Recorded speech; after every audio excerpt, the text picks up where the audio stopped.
नमस्कार मित्रमैत्रिणींनो. हिवाळ्यामध्ये स्निग्ध पदार्थांचं सेवन करावं असं आयुर्वेदामध्ये सांगितलेलं आहे आणि म्हणूनच तर डिंकाचे लाडू असेल किंवा ड्रायफ्रूटचे लाडू असेल तर ते आपण तुपात तळून वगैरे बनवतो. तर ते त्याच्यासाठीच की आपल्याला शरीराला जो वृक्षपणा आलेला असतो हिवाळ्यामध्ये तर त्याला स्निग्धता मिळावी, लवचिकपणा मिळावा त्यासाठी तेला तुपाचा वापर अधिक प्रमाणात केला जातो. तर अशीच एक रेसिपी आज आपण बनवणार आहोत. तर त्यासाठी इथे गाईचं तूप घेतलं आहे 1/3 कप. तर त्यातलं आपण अर्धच तूप कढईमध्ये घातलं आहे. म्हणजे साधारण 2 मोठे चमचे हे तूप असेल एवढं आपल्याला तूप घ्यायचं आहे आणि बाकीचं तसंच ठेवायचं. गरज लागली तर आपण ते वापरणार आहोत. तर इथे घेतलं आहे मी 1 वाटी आपण हे मक्याचं पीठ घेतलं आहे, जे गिरणीतून दळून आणलेलं असतं किंवा रेडीमेडसुद्धा तुम्हाला नाही का किराणा दुकानामध्ये सहज मिळेल. तर ते आपण 1 वाटी घेतलं आहे आणि आता पूर्ण लो गॅसवर आपल्याला हे पीठ किंवा हा रवा भाजायचा आहे. जसं आपण चणा डाळीचं पीठ जसं भाजतो की नाही लाडूसाठी त्याप्रमाणे आपल्याला याला भाजायचं आहे. पूर्ण ब्राऊन रंग येईपर्यंत आपण याला भाजत राहायचं आहे आणि जसं जसं हे भाजत जाईल ना तसं तसं नाही का त्याला तूप त्यातलं जे तूप आहे ते रिलीज व्हायला लागेल. आता ज्या वाटीने आपण पीठ घेतलं होतं त्याच वाटीने पाऊण वाटी पाणी घेतलं आहे आणि पाऊण वाटीत साखर घेतली आहे. प्रमाण तुम्ही लक्षात ठेवा, कारण हे प्रमाण जर तुम्ही लक्षात ठेवलं तर अगदी परफेक्ट असा शिरा तुमचा तयार होईल.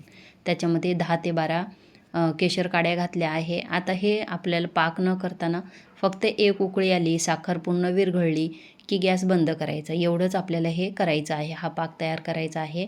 त्याचा 1 तारी 2 तारी असा पाक करत बसायचं नाही आहे. फक्त उकळून घ्यायचं आणि सोबतच रवासुद्धा सारखा आपल्याला भाजत राहायचा आहे आणि चमच्याला जे चिकटलेलं असतं ना ते सुद्धा सारखं काढत राहायचं, नाहीतर चमच्याचं पीठ कच्चं राहणार आणि कढईतलं चांगलं भाजलं जाईल.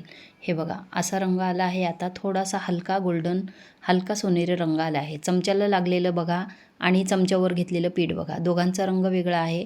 याचा अर्थ आपलं पीठ छान भाजलं आहे. आता पिठाचा असा रंग आला ना, सोनेरी रंग आला की त्याच्यानंतर अर्धा कप मी इथे दुधावरची ताजी साय घेतली आहे.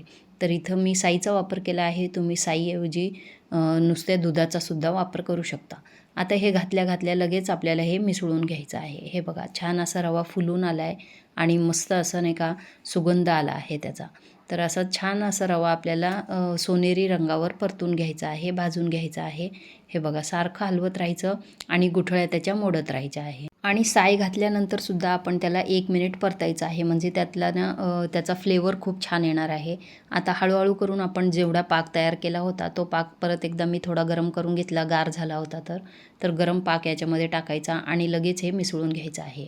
तुम्ही बघू शकता असं हळूहळू हे घट्ट होत जाणार आणि पूर्ण ते तेवढा पाक आहे तेवढा त्याच्यामध्ये ऑब्झर्व होतो आणि छान असा शिरा आपला मस्त तयार होतो. मक्याच्या पिठाचा शिरा ना विशेषतः हिवाळ्यामध्ये खाल्ला जातो, कारण त्याच्यामुळे शरीराला ऊब मिळते. फायबरयुक्त असल्यामुळे ना पोट भरल्यासारखं राहतं आणि मग त्याच्यामुळे अपचनाचे वगैरे त्रास होत नाही आणि वजनसुद्धा वाढत नाही, म्हणजे सारखी सारखी भूक लागणार नाही तुम्हाला.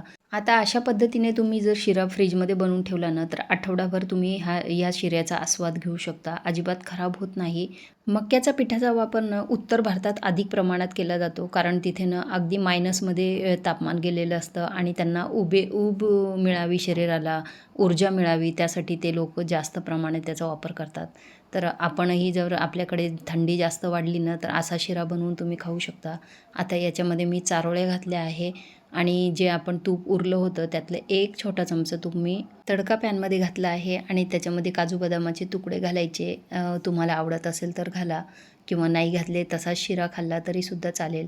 आता त्याच्यामध्ये आपण शिऱ्यामध्ये 1 छोटा चमचा वेलची पावडर घातली आहे आणि माझ्याकडे काजू बदाम पिस्त्याची पावडर बनवून ठेवलेली असते नेहमीच, तर तीसुद्धा मी 1-2 चमचे घातले आहे आणि तळून घेतलेले काजू बदामसुद्धा त्याच्यामध्ये घातले आहे. आता गॅस बंद केला आहे आणि त्याच्यामध्ये हे व्यवस्थित असं मिसळून घेतलं आहे. असा मस्त गरमागरम हा शिरा तयार आहे मक्याच्या पिठाचा. तर तुम्हाला आजची रेसिपी आवडली असेल तर मालाच किचनला लाईक, शेअर आणि सबस्क्राईब करायला विसरू नका. आता काही महत्त्वाच्या टिप्स सांगते. तर मक्याचं पीठ भाजताना ते लो टू मीडियम गॅसवर आपल्याला हलकाच तपकिरी रंग येईपर्यंत आपल्याला ते भाजायचं आहे आणि दुधाच्या साईऐवजी नाही का तुम्ही दूध किंवा खवासुद्धा वापरू शकता आणि दुधाची साय वापरत असाल तर मग तूप थोडं कमी वापरायचं आहे आणि साखरेऐवजी तुम्ही इथे गुळाचा सुद्धा वापर करू शकता.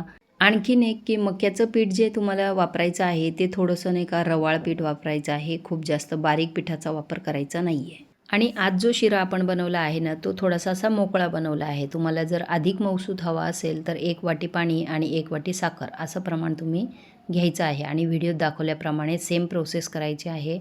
या सर्व टिप्स तुम्ही वापरून जर शिरा बनवला तर तो अधिकच चविष्ट होणार आहे आणि याच्यामध्ये गुलाबाच्या पाकळ्या घालायला विसरू नका. त्याच्यामुळे खूप छान सुंदर असा सुगंध येतो आणि चवसुद्धा खूप छान लागते. एकदा नक्कीच करून बघा आणि रेसिपी आवडली असेल तर इतरांनाही ती शेअर करा आणि प्रसादाला सुद्धा हा शिरा बनवू शकता. धन्यवाद.